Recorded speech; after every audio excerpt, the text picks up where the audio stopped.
I woke up to silence where my road used to be. No warning. No letter first. Just steel barricades, cones, and a shiny HOA sign blocking the only way out of my land. By sunset, I was trapped on property I legally owned, accused of breaking rules I never agreed to, and pressured to join an HOA that had just erased my freedom. They thought inconvenience would force compliance. They were wrong, and they had no idea what they'd stepped on. If you believe in justice, karma, and exposing abuse of power when it hides behind community rules, subscribe now, because this story proves that control only works until the truth shows up. I remember the morning the road disappeared, not from maps or memory, but from my daily life. The asphalt ended in fresh steel barricades, orange cones, and a brand new HOA sign planted like a warning flag. Birds still sang, sprinklers hissed, and sunlight reflected off windshields, yet my only exit had been quietly erased. I stood there, keys in hand, pulse rising, realizing this wasn't construction, safety, or progress. It was control, deliberate, calculated, and aimed straight at my front gate, daring me to comply or be trapped. The neighborhood watched, blinds half drawn, curiosity buzzing louder than cicadas in summer. I bought that land long before the neighborhood had a name. Paperwork, surveys, easements, and dusty county stamps proved it. My driveway crossed what would later be marketed as community harmony. I never needed permission, never paid dues, never attended meetings. The road existed because my family carved it through brush, mud, and debt. When houses multiplied and fences aligned, I remained separate, quiet, unnoticed. That silence ended when property values rose and someone noticed leverage. Overnight, access became influence, influence became pressure, and pressure hardened into metal barriers and laminated notices flapping in breeze, announcing rules I never agreed. The HOA letter arrived later, polite and threatening at once. It claimed safety, uniformity, liability. It said joining was mandatory because my exit touched their road. The irony burned. They blocked my exit, then cited my dependents. Fines followed, weekly, compounding, each envelope heavier than the last. Neighbors avoided eye contact.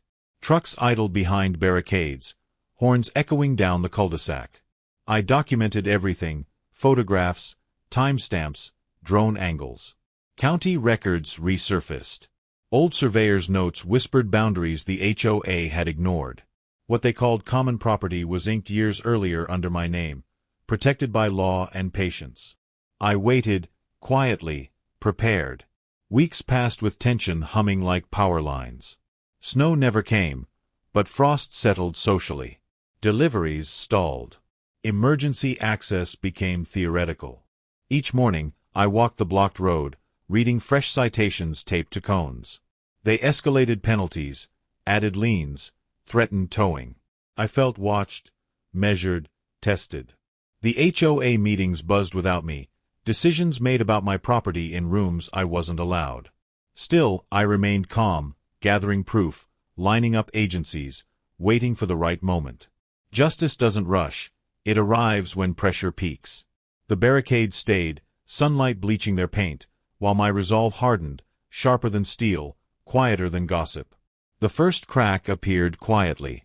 A county truck rolled up one afternoon, lights off, clipboard out. Inspectors paced, measured, frowned.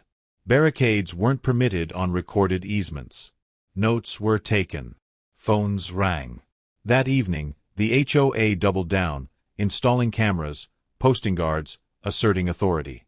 Their confidence felt rehearsed, brittle. I filed nothing, said nothing, let momentum build. My lawyer smiled when maps aligned. A title insurer confirmed coverage. The sheriff's office acknowledged jurisdiction confusion.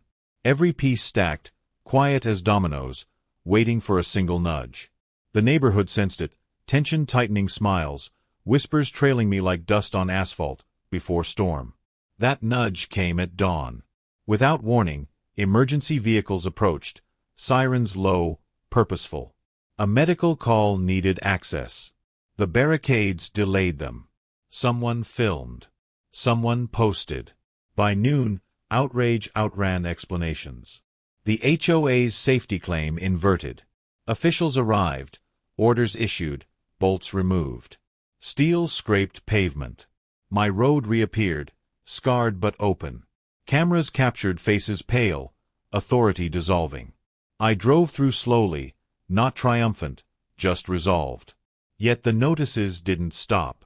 Instead, new letters accused me of damages, losses, embarrassment. They hadn't learned. They couldn't stop. Power rarely releases its grip gracefully, especially when built on assumption, not truth. The reckoning. Behind the scenes, emails surfaced. Minutes leaked. Votes were recorded without quorum. Funds were misused, fines misallocated. The HOA's board fractured, blame ricocheting. I submitted my file to the county, the state, the insurer. Investigations multiplied. Neighbors whispered apologies, relief softening their shoulders. The gates stayed open, but hostility lingered. I knew retaliation brewed. Control doesn't vanish, it mutates. One final move remained, something bold, public, undeniable. As winter crept, letters arrived announcing a special assessment. Everyone would pay for the board's mistake. That choice would expose everything, finally forcing a confrontation no one could spin, hide, or survive. Moment. I attended nothing, said nothing, waited. The assessment notices spread panic. Attendance surged. Audits were demanded. Lawyers circled. On the night of the vote, the road was open, quiet, normal. Floodlights illuminated faces tense, exposed. Evidence was presented without commentary. Maps overlapped. Timelines aligned. Ownership stood undeniable. The board collapsed in real time, resignations cascading. As silence fell, I realized the barricades had been a mistake, not mine, but theirs. Tomorrow, consequences would follow. Tonight, the neighborhood breathed. I drove home, headlights tracing the path they tried to steal, knowing Chapter 2 would begin with retaliation, not remorse. The story. Night settled heavier than expected. Online groups erupted. Screenshots flew. Accusations sharpened. Some blamed me, others the board. Anonymous posts hinted at retaliation, inspections, enforcement. I secured cameras, updated insurance, informed deputies. The road remained clear, but trust cracked. Every sound felt amplified, engines passing, doors closing, whispers lingering. I reviewed statutes, precedents, remedies.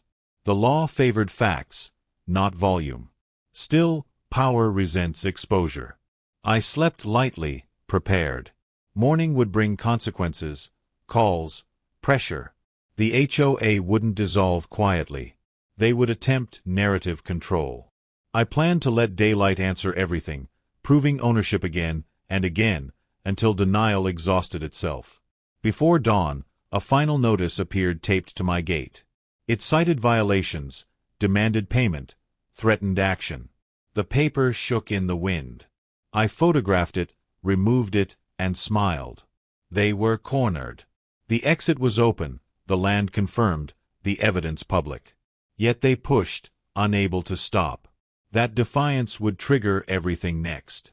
As sunlight crept across asphalt, I knew the HOA had forgotten one thing: pressure cuts both ways. Chapter 2 would show how far they would go, and how hard the truth would hit back. I started my engine, ready for the fallout ahead, certain justice moving. The morning after the barricades came down, retaliation arrived disguised as procedure. Clipboards replaced cones. Polite emails replaced threats. The HOA shifted tone, not intent, wrapping pressure in professionalism, counting on exhaustion to do what steel could not. Enforcement notices multiplied, citing paint shades, mailbox height, drainage runoff, noise windows. None applied to me, yet each demanded response, time, compliance. Power doesn't surrender, it reorganizes, looking for seams to pry open. I felt it immediately, the hum of coordinated effort, neighbors enlisted without realizing they'd been drafted. County confirmation didn't slow them, it provoked them. A cease and desist letter landed, asserting shared control interests and historical community usage, phrases designed to blur ownership through repetition. They leaned on ambiguity, hoping confusion would erode certainty. I answered nothing publicly, filed everything privately. My lawyer advised patience. Investigations were active. Interference would backfire. Still, the HOA pressed, scheduling hearings, inviting comment, documenting absence as non-compliance. The tactic was simple: drown me in process, then claim silence as consent. I continued documenting, building a clean record that told a different story. Neighbors felt it too. Trash tags appeared, parking warnings fluttered like leaves. The board framed it as renewed standards, necessary after recent disruptions. The implication hung heavy. Some residents apologized quietly, others avoided me entirely. I couldn't blame them. Fear spreads faster than facts. The HOA understood that. Control thrives when people comply to avoid attention. They hoped I would fold to spare everyone else. Instead, I stayed visible, calm, accessible. Truth gains strength when it's seen without anger. That visibility irritated them more than defiance ever could. Then came the inspections.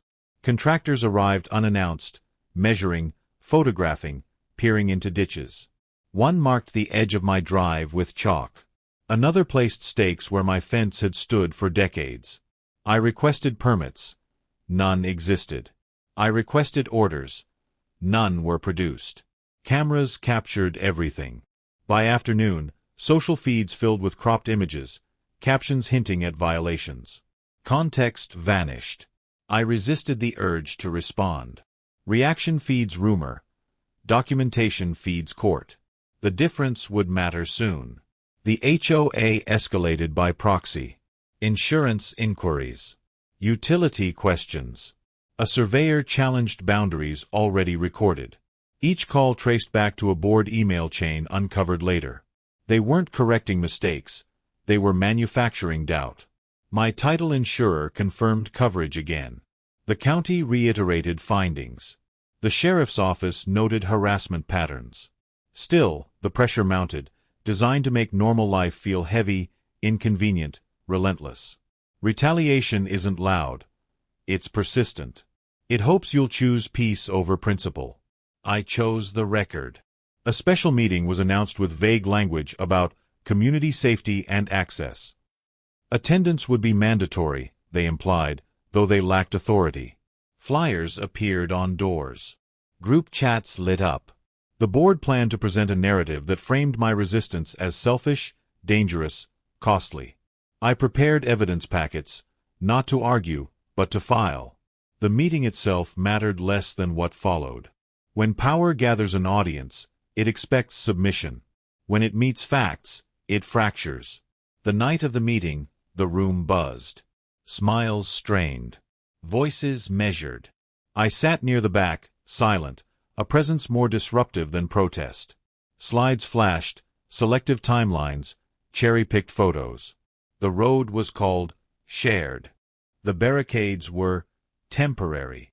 The delay to emergency services was unavoidable. Each claim unraveled against recorded facts. Questions rose. The board deflected. Tempers flared. Someone asked why audits were delayed. Someone else asked about permits. The room shifted. Confidence leaked away. Afterward, the retaliation sharpened. Notices doubled. A lien threat appeared, legally impossible yet intimidating. I forwarded it to the state. The response was swift. Regulators requested documents. Subpoenas followed. The HOA's counsel advised restraint too late. Emails surfaced revealing intent to apply pressure until compliance. That phrase became a turning point. Intent matters. When exposed, it converts enforcement into harassment. Neighbors learned the difference overnight. The board tried to regroup. A letter promised transparency, cooperation, reform. It acknowledged miscommunication. It asked for patience. Then, contradicting itself, it scheduled fines again. That inconsistency sealed their fate. Agencies don't forgive contradictions. Courts don't either. The HOA's internal fractures widened. A treasurer resigned. A vice president stopped responding. Vendors paused work. The machine stuttered. Retaliation's final form arrived quietly. Isolation. Social invitations dried up. Looks lingered. Whispers followed. It hurt, briefly. Then I remembered why this mattered. Ownership isn't just land. It's agency. Allowing a board to erase an exit erased something larger. Standing firm restored more than asphalt. It reminded everyone watching that rights persist only when exercised. By week's end, a notice arrived announcing a formal investigation into the HOA's governance. Meetings were suspended. Enforcement paused. The road stayed open. Relief spread like rain after heat. Yet retaliation had one move left: spin. They would blame individuals, claim rogue actions, sacrifice names to save the structure. That move would fail too, but not without cost. The next chapter would expose who authorized what, when, and why, transforming pressure into proof and ending the illusion of authority once and for all. The illusion finally cracked when the paper trails surfaced. Not rumors, not recordings taken out of context, but documents, dated, signed, forwarded, archived. The kind of evidence that doesn't argue, doesn't shout, and doesn't need emotion to land. It simply exists. And once it exists in the open, power has nowhere to hide. It began quietly, as these things often do. A public records request returned faster than expected. Then another. Minutes from meetings that were never announced. Votes taken without quorum. Email chains where board members spoke candidly, assuming no one outside their circle would ever read their words. They discussed leverage, optics, pressure points. They talked about forcing compliance by making access inconvenient. They acknowledged I wasn't a member and planned around it anyway. In one message, someone joked that everyone caves eventually. That line would follow them everywhere. The neighborhood didn't know yet. At least not fully. They sensed something was wrong, but most people don't imagine how deep misconduct can go until they see it mapped. I spread the documents across my dining table, organizing them into timelines. When words repeat across different emails, when decisions align with actions, patterns form. Patterns become intent. Intent turns mistakes into misconduct. And misconduct invites consequences far beyond fines. The investigators moved next. Not dramatically, not with flashing lights, but with requests that carried weight. Financial statements. Contracts. Insurance riders. Permits. The HOA's responses grew delayed, then incomplete. Each omission spoke louder than denial. Vendors were questioned. Surveyors clarified boundaries. The county confirmed the easement again, in writing, without qualifiers. The story tightened. There was no ambiguity left to exploit. As pressure built, the board's unity dissolved. Members contradicted each other publicly. One claimed ignorance. Another blamed legal counsel. A third resigned, for personal reasons. The remaining voices tried to control the narrative, insisting this was all a misunderstanding blown out of proportion by one stubborn landowner. But stubbornness doesn't fabricate emails. It doesn't invent timelines. It doesn't retroactively change recorded deeds. The truth stood immovable. Neighbors started asking questions. Real ones. Not accusations, but curiosity edged with concern. How were funds used? Why were assessments raised suddenly? Why were emergency access routes blocked without permits? Why did enforcement spike only after the road dispute? Once people start connecting dots, authority loses its mystique. Control relies on distance. Transparency collapses it. The HOA attempted damage control. A community-wide letter promised an independent audit. It framed the investigation as routine. It asked for unity. Yet the audit firm declined the contract within days, citing conflicts. That rejection spread faster than any official announcement. Silence followed. Meetings were canceled. Agendas vanished from the website. The board's social media went dark. What once felt omnipresent now felt hollow. Then came the financial revelations. Funds earmarked for maintenance had been diverted to legal expenses long before any dispute was disclosed. Emergency reserves were depleted. Insurance premiums lapsed briefly, then reinstated quietly. The special assessment made sense now, not as necessity, but as cover. Residents realized they weren't paying for improvements. They were paying for secrecy. Anger replaced fear. That shift mattered. I released nothing myself. I didn't need to. Agencies communicated findings. Journalists requested comment. Lawyers advised restraint. The documents spoke without my voice attached. When truth travels on its own, it's harder to dismiss as personal. The HOA's attempt to isolate me backfired, turning isolation into focus. The spotlight widened. A town hall was scheduled by residents, not the board. Attendance overflowed. Questions piled up. Interim leadership was demanded. The county sent observers. The mood was controlled but unmistakably changed. This wasn't about one road anymore. It was about governance, accountability, and a pattern of overreach that had gone unchecked because it was quiet, incremental, normalized. Until it wasn't. The board issued a final statement acknowledging errors in judgment. It promised reforms. It avoided specifics. No one accepted it. Resignations followed, one by one, each framed as voluntary. But timing tells its own story. Authority evaporated not through force, but through exposure. The HOA still existed on paper, but its influence had collapsed. Power without trust is just paperwork. For me, the road remained open, unchallenged. The barricades were gone for good. The exit felt different now, not just functional, but symbolic. Each drive through it reminded me that rights don't disappear, they're tested. And tests reveal who respects limits and who relies on intimidation. Yet consequences were still unfolding. Investigations don't end cleanly. Accountability requires decisions, penalties, restitution, restructuring. Some would face professional consequences. Others would quietly move away. The neighborhood would rebuild trust slowly, cautiously. And I knew one thing for certain. The next chapter wouldn't be about defense anymore. It would be about fallout, responsibility, and the cost of forgetting that ownership, once proven, changes everything. The fallout did not arrive all at once. It crept in through letters, resignations, canceled contracts, and the slow unraveling of confidence that once held the HOA together. Control had been their currency, and now its value collapsed. When authority is exposed as hollow, every decision made under it becomes suspect, every rule a reminder of overreach. The neighborhood felt that shift immediately, like pressure dropping before a storm finally breaks. The investigation formalized what residents already sensed. Findings were released in careful language, citing governance failures, procedural violations, and misuse of enforcement mechanisms.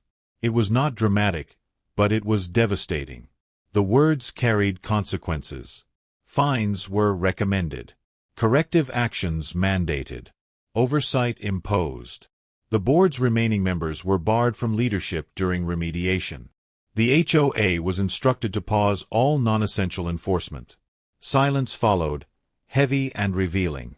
Residents processed the news differently. Some felt vindicated, others embarrassed. A few were angry at themselves for complying too long. Fear had kept them quiet, and now that fear looked smaller than it once had. Conversations changed tone. People asked how it happened, not who to blame. That question mattered. Systems fail when accountability diffuses. This time, accountability had names, dates, and signatures. Financial reality hit next. Special assessments were rescinded. Refunds were discussed. Legal bills surfaced in detail, revealing months of spending before any public disclosure. Vendors demanded payment. Insurers reassessed risk. The HOA's budget, once presented as robust, now showed cracks everywhere. Control had been expensive, and the bill had come due. Residents realized they'd been funding pressure campaigns against their own neighbors. Trust frayed further. I stayed out of the center. Visibility had served its purpose. Restraint would finish the job. My role shifted from target to reference point, a living example of what happens when someone doesn't fold. Neighbors approached cautiously, apologizing, thanking, explaining. I listened without judgment. This wasn't about winning arguments. It was about resetting boundaries. Communities survive by learning, not by shaming. The county required changes.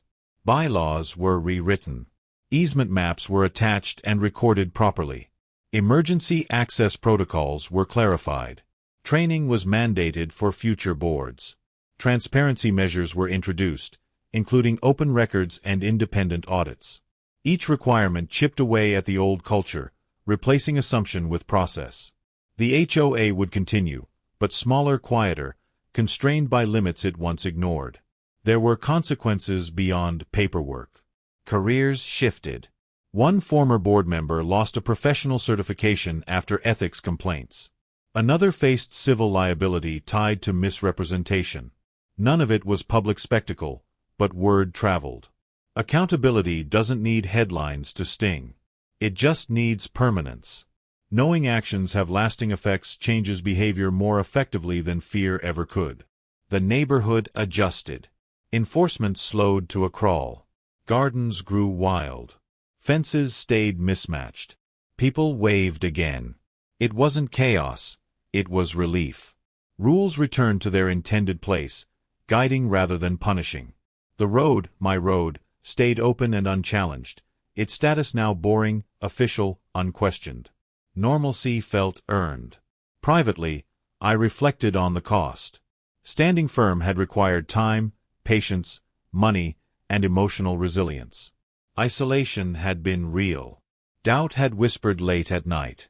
But ownership, once defended, becomes clearer. Not louder, not proud, just solid. The land felt lighter without barricades, as if it remembered what it was meant to be. The HOA attempted one final gesture, a letter expressing regret without admitting fault. It asked for unity and moving forward. It acknowledged lessons learned. I accepted the sentiment without endorsing the framing. Healing doesn't require agreement on history. It requires agreement on limits. Those limits were now documented, enforced, and understood. As weeks passed, the story faded from daily conversation. That was the true sign of resolution. Power struggles thrive on attention. Once resolved, they become cautionary tales, referenced quietly when someone suggests shortcuts or pressure. I overheard it once, months later, at a mailbox. "Remember the road," someone said. The reminder worked. Yet not everything was finished. Investigations continued behind the scenes. Civil actions moved slowly. Paperwork lingered. Accountability is methodical, not cinematic. Still, the arc was set. The HOA had learned that control without consent collapses under scrutiny. The neighborhood had learned that silence enables overreach. And I had learned that standing alone, when backed by truth, isn't loneliness. It's leverage. The cost of control had been paid in credibility, money, and trust. Rebuilding would take years. But the road remained open, the exit clear, the land secure. As seasons changed, the asphalt bore faint scars where barricades once stood, reminders that access can be taken quickly, but returned only through persistence. The story was nearing its end, but one final chapter remained, the reckoning that would make this lesson permanent. The quiet that followed felt earned, but it wasn't peace yet. It was the kind of silence that comes after a storm when everyone steps outside to assess damage, unsure whether the clouds are truly gone. The HOA's authority had collapsed publicly, but consequences were still moving through channels most people never see. Investigations don't end with announcements. They end with decisions, filings, settlements, and records that last longer than outrage. This chapter unfolded away from meetings and mailboxes, in offices and databases where accountability becomes permanent. Regulators expanded their scope. What began as a dispute over access widened into a review of governance practices stretching back years. Patterns emerged. Selective enforcement. Inconsistent penalties. Quiet pressure applied to homeowners who didn't conform socially, financially, or politically. My case hadn't created misconduct, it had illuminated it. The road was just the trigger, the visible fracture that exposed everything beneath. Once that realization spread, the tone shifted from embarrassment to reckoning. Residents received formal notices explaining next steps. Oversight would continue for a fixed period. Financial controls would be monitored externally. Any future enforcement would require documentation and review. The HOA would operate under conditions it once imposed on others. That reversal mattered. Power behaves differently when observed. Limits stop being theoretical when consequences are real. Privately, legal correspondence continued. Claims were evaluated. Liability was discussed. Settlements were considered. None of it dramatic, all of it serious. The former board members learned the difference between volunteer authority and personal responsibility. Some had assumed the HOA shielded them. It did not. Insurance exclusions applied. Legal advice changed. The cost of decisions once justified as, for the community, became personal, tangible, unavoidable. The neighborhood absorbed this slowly. People talked less, listened more. There was a collective recalibration underway, a recognition that structure without accountability invites abuse. Committees formed to rewrite bylaws with clarity instead of discretion. Language tightened. Vague authority was replaced with defined process. The goal wasn't to weaken the HOA, but to prevent it from becoming something it was never meant to be. I noticed changes in how people interacted with me. The earlier distance softened into respect, not admiration, but acknowledgement. They had seen someone say no and survive the pressure that usually ends dissent quietly. That example lingered. It altered expectations. Control depends on predictability. Once unpredictability enters, someone who won't fold, the calculus changes. The road itself became unremarkable again, which was its greatest victory. No signs. No guards. No notices. Just pavement connecting property to the world. Emergency vehicles passed freely. Deliveries resumed. Life normalized. What had once been a leverage point was now simply infrastructure. The HOA never mentioned it again. They didn't need to. The lesson was already recorded. One afternoon, a county clerk called to confirm final filings. The easement was reaffirmed, cross-referenced, and indexed to prevent future confusion. Permanent clarity replaced convenient ambiguity. That call closed a loop that had started years earlier when I first bought the land. Ownership, once challenged, had been strengthened. Not through confrontation, but through documentation. There were moments of reflection I hadn't expected. Standing firm had cost energy I didn't realize I'd spent. The stress had been cumulative, subtle, normalized until it lifted. Only then did I feel the difference. Control doesn't just restrict movement, it drains resilience. Reclaiming agency restores more than access. It restores equilibrium. The HOA attempted a soft reintroduction to normalcy. Newsletters returned, cautious and transparent. Language shifted from authority to service. Committees invited participation instead of compliance. Some residents volunteered again, motivated by reform rather than fear. Others opted out entirely, choosing distance. Both responses were valid. Trust rebuilds unevenly. A final report was issued weeks later. It outlined findings without commentary, conclusions without drama. Governance failures were confirmed. Corrective measures were listed. Monitoring would conclude if conditions were met. It was the kind of document few people read fully, yet it mattered more than any meeting ever had. It would exist long after memories faded, ready to be cited if old habits returned. For me, the reckoning felt complete. Not triumphant, not celebratory, just resolved. The system had corrected itself because it was forced to. That distinction mattered. Justice isn't automatic.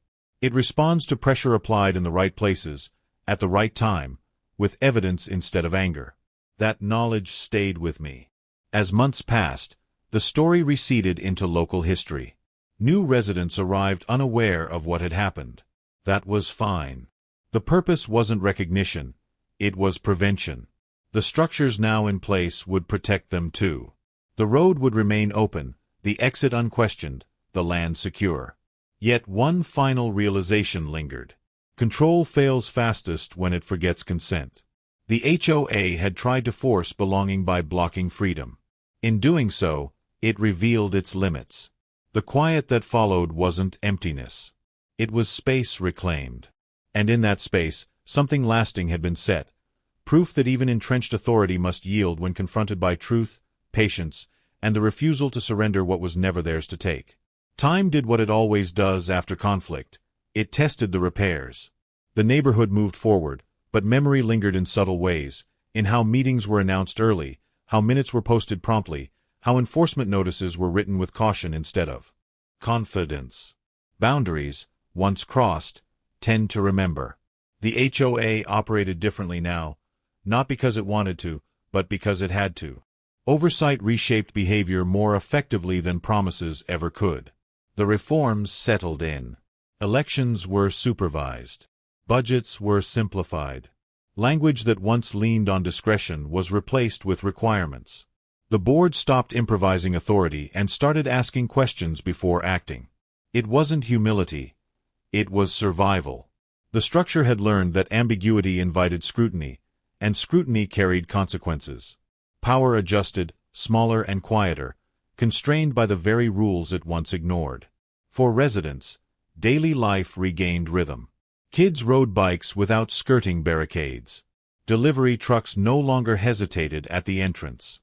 Emergency routes were clearly marked, tested, documented.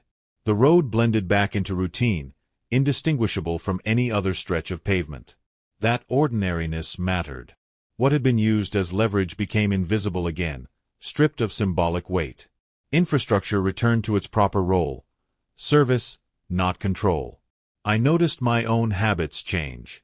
I stopped checking cameras obsessively. I stopped cataloging envelopes before opening them. The tension that once hummed under every interaction faded. Stress leaves traces, though.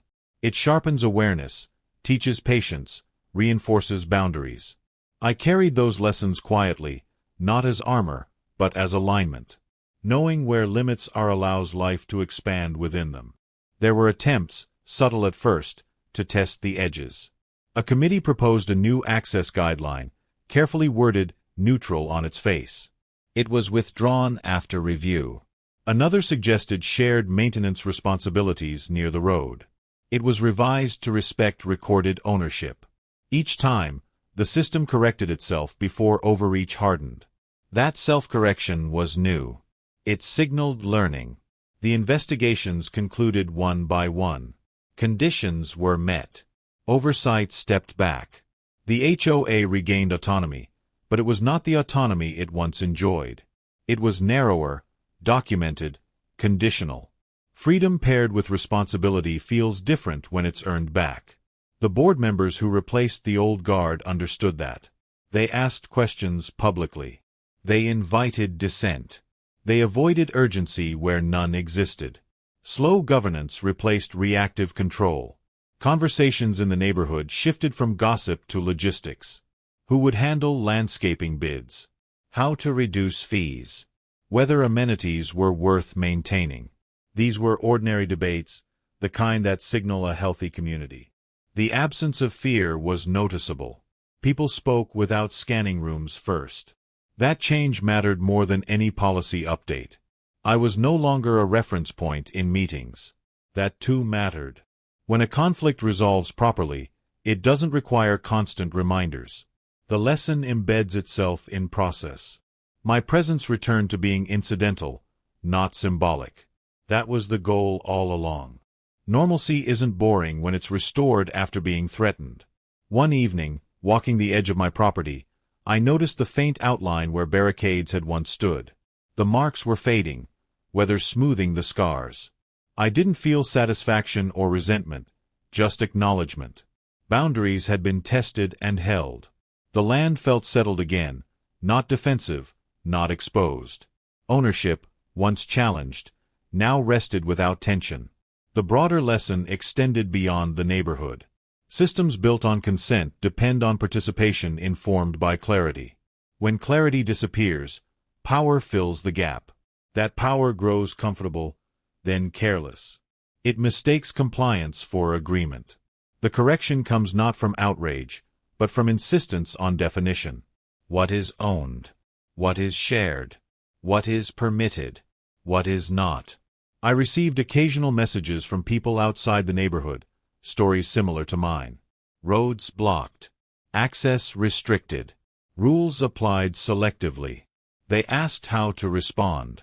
I didn't offer scripts or strategies. I offered one principle: document everything and don't rush. Control relies on haste and fatigue. Patience starves it. Facts outlast pressure. Seasons changed.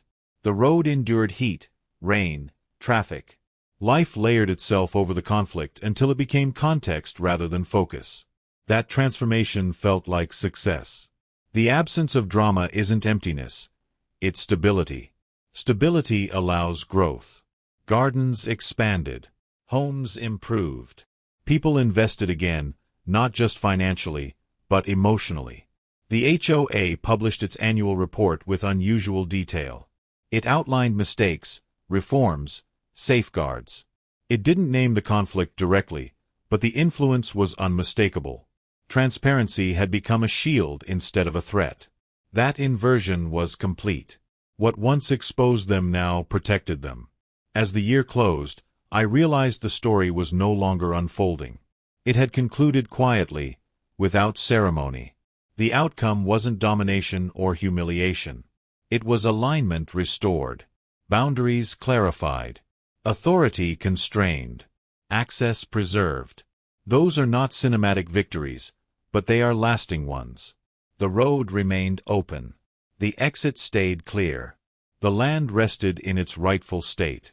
Control had receded to its proper limits. And in that equilibrium, the neighborhood found something it hadn't known it lost until it was gone: balance. The kind that doesn't announce itself, but holds, steady and unquestioned, until tested again. By the time anyone realized the story was ending, it had already settled into permanence. Not as gossip, not as memory, but as record. The kind that lives in filing systems, court databases, county archives, and revised bylaws. People come and go. Boards dissolve and reform. But records endure. That was the final consequence the HOA never anticipated. The one thing they could not outwait, outmaneuver, or outlast. The final confirmations arrived without drama. Notices stating that oversight conditions had been satisfied. Letters closing investigations. Memos archiving findings. Each document carried quiet authority, finality without spectacle. The language was careful, neutral, and devastating in its completeness. Violations acknowledged. Corrections implemented. Monitoring concluded. The chapter closed not with victory, but with closure. The kind that doesn't reopen easily. The HOA attempted one last act of narrative control, subtle and almost admirable in its restraint. A rewritten history appeared in a community update, framing the conflict as a learning experience. An unfortunate overlap of misunderstandings resolved through cooperation. Names were omitted. Causes softened. The tone suggested inevitability rather than accountability. It was harmless now. Records don't argue with narratives. They simply exist alongside them, unchanged. Residents had moved on. That, more than anything, confirmed resolution. When people stop whispering and start planning, a community has turned a corner. The HOA's meetings focused on budgets and maintenance, not authority and enforcement. The loudest arguments were about landscaping costs and holiday decorations. No one missed the old tension. No one wanted it back. The road remained unremarkable, which meant it was doing its job. Asphalt repaired, markings refreshed, signage minimal. The exit flowed as it always should have. Emergency access was documented and tested annually. No one questioned it. The absence of questioning was the point. Ownership no longer required defense. It had become background truth. I felt lighter than expected, not triumphant, not relieved, but aligned. The effort had ended where it should have begun, with clarity. Knowing where things stand removes the need to stand guard. I no longer anticipated mail with suspicion or read agendas for hidden intent. Life resumed its normal texture, unremarkable and steady. That steadiness was earned. Occasionally, new residents asked about the history. The answers were brief, factual, unembellished. There was no need for cautionary drama. The system now contained safeguards that didn't depend on memory. Institutional learning had replaced personal vigilance. That shift matters. Communities become resilient when they stop relying on heroes and start relying on process. The former board members faded from relevance. Some moved away. Others stayed quietly, participating without authority. Time flattened reputations into neutrality. Accountability had already done its work. Public reckoning isn't required when consequences are permanent. The record held them where outrage could not. I reflected on how close it all came to being normalized. A blocked road framed as safety. Pressure framed as procedure. Control framed as community. Those reframings work because they rely on fatigue. Most people comply to move on. I didn't, not because of stubbornness, but because the facts refused to bend. That refusal had reshaped everything. The broader implication lingered. HOAs are not unique. Any system with discretionary power can drift toward convenience over consent. The correction mechanism isn't rebellion. It's definition. Written limits. Recorded ownership. Transparent process. When those are enforced, power behaves. When they're ignored, it expands until stopped. As seasons turned again, the faint scars on the road disappeared completely. Weather erased what people could not. The land bore no memory of the conflict, only use. That felt right. The lesson didn't need a monument. It lived where it belonged, in governance, not ground. One evening, driving home, I noticed how little I thought about the exit anymore. That was the final signal. When access no longer requires attention, it has been secured properly. The mind releases what no longer needs guarding. Peace doesn't announce itself. It settles quietly, then becomes normal. Only one chapter remained, not about conflict or reform, but about meaning. What this episode ultimately proved, not just to a neighborhood, but to anyone watching. The final chapter wouldn't escalate. It would resolve. It would explain why this mattered beyond one road, one HOA, one attempt at control, and why forgetting ownership once can collapse authority forever. Ownership is usually quiet.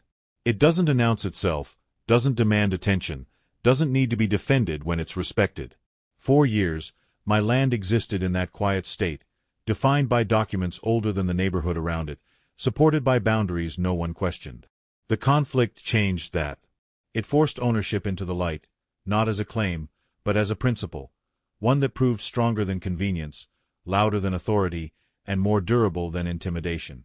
When the HOA blocked my only exit, they didn't just obstruct a road. They tested an assumption deeply embedded in modern community governance, that compliance is easier than resistance, and that pressure will eventually outweigh principle.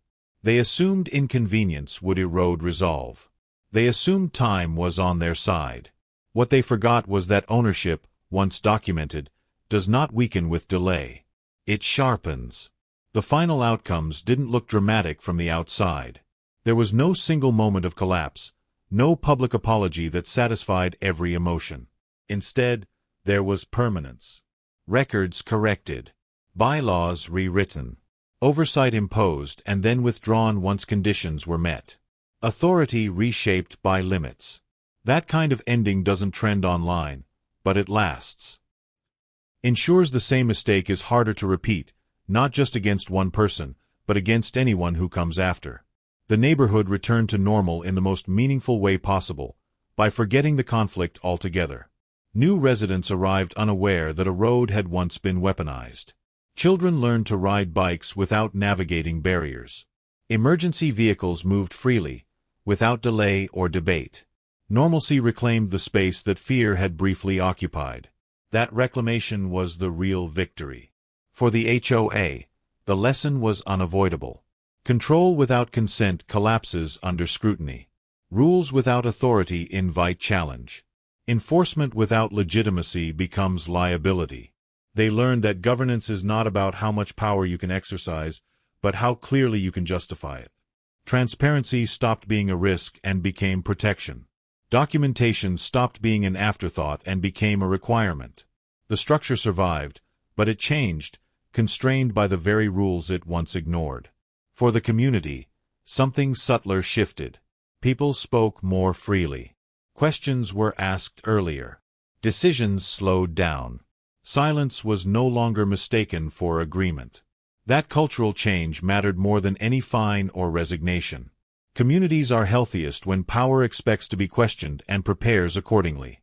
Fear had kept people compliant. Clarity gave them confidence. For me, the meaning was personal but not private. Standing firm had never been about dominance or defiance. It was about refusing to accept a rewritten reality. Ownership is not negotiable because it is inconvenient. Access is not conditional because it benefits others. Rights don't dissolve because a board votes differently. Allowing those ideas to stand would have reshaped the land into something conditional, something temporary.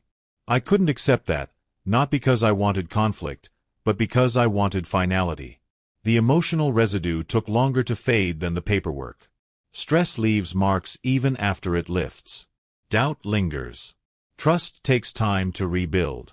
But eventually, the quiet returned, not the fragile quiet of avoidance, but the stable quiet of resolution. I stopped anticipating resistance. I stopped preparing defenses. The land felt like land again, not a position to hold. The road became what it should have always been, a means, not a message.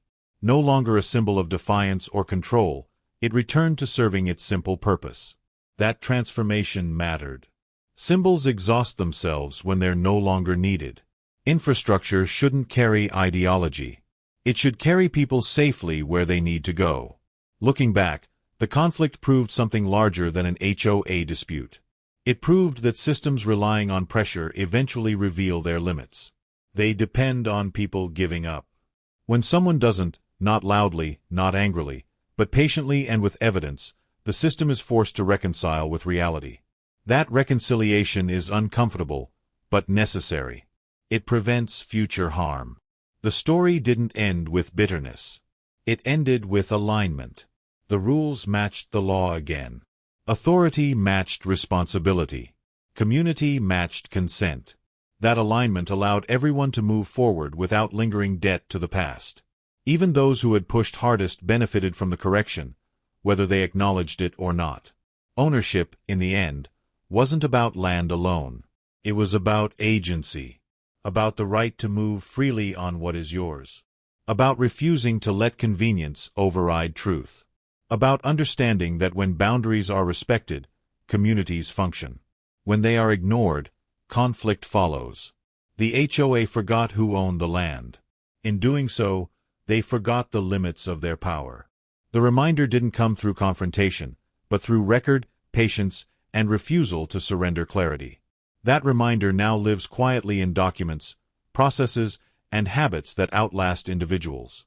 The road stayed open. The exit stayed clear. The land remained mine, not because I fought louder, but because I waited longer than pressure could sustain itself. And that is what ownership ultimately means. Not possession alone, but permanence backed by truth, immune to convenience, and impossible to erase once it stands.